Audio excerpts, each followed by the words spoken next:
Hi friends, இன்றைக்கி பார்த்திங்கன்னா ஒரு ஆண்மகனின் தியாகம். பார்த்திங்கன்னா ஒரு குடும்பத்தில் ஒரு ஆண்மகன் சின்ன வயசில் எல்லாம் வளர்ந்து அதுக்கப்புறம் படித்து அதுக்கப்புறம் ஒரு பாஸ் ஆகிட்டு ஏதோ ஒரு வேலைக்கு போகிறானோ வேலைக்கு போகலையோ அது வேறு விஷயம். படிச்சுட்டு வேலைக்கு போகிறான், சில படிக்காமலே அப்படியே ஊருக்கு வேலை கிடச்சா ஊருக்கு வேலை செஞ்சுட்டு குடும்பத்துக்காக என்ன பண்ணுவான், சம்பாதிச்சு குடும்பத்தை காப்பாற்றுவான்.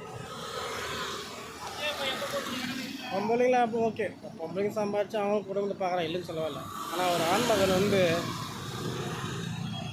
குடும்பம் நல்லா இருக்கணும், அதுக்கப்புறம் கல்யாணம் பண்ணணும், அதுக்கப்புறம் கல்யாணம் பண்ணிட்டு அதுக்கப்புறம் வர மனைவிக்கு அவங்க என்ன தேவையானதெல்லாம் செஞ்சு வைக்கணும், வீடு சொத்து வர, அதுக்கப்புறம் பார்த்தீங்கன்னா குழந்தைக்கு உண்டான குழந்தைக்கு வர, அதுங்களுக்கு என்ன வளர்கிறதுக்கு என்னென்ன தேவையானது எல்லாம் அதுக்கு சம்பாதிக்கணும், துணியிலேருந்து எல்லாமே எல்லா அடிப்படை வசதி எல்லாமே செய்யணும்.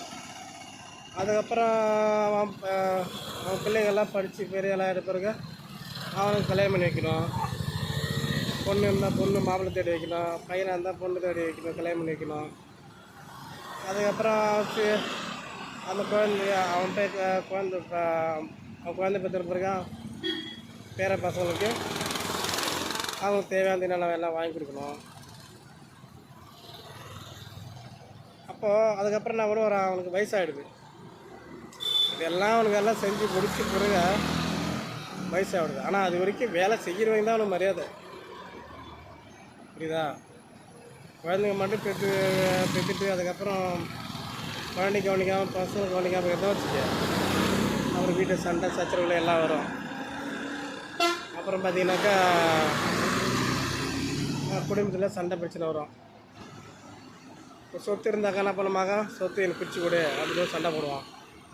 பொண்டாட்டி அதே மாதிரி எனக்கு சொத்து, எனக்கு இது அது வாங்கிடு இது வாங்கிடு அது வாங்கி கொடுன்னு சொல்லிட்டு சொத்து இது சொல்லிட்டு அவன் சண்டை வாங்குவான், புரியுதுங்களா? அப்போது ஒரு ஆண்மகன் பார்த்திங்கன்னா தன்னோட கடைசியில் ஒரு முதுமை காலத்தில் அவன் வேலை செய்கிற வரைக்கும் தான் அவனோட மரியாதை. சொத்து இருக்கிற வரைக்கும் தான் அவனுக்கு மரியாதை. அவன் எல்லாம் சொத்துக்கிட்டு எல்லாத்தையும் பிடிங்கிட்டு அவன் சம்பாதிச்சு வச்சு எல்லாத்தையும் அனுபவிக்கணும்னு நினைப்பாங்க. மனைவியாக இருந்தாலும் பிள்ளைகளாக இருந்தாலும் அதே மாதிரி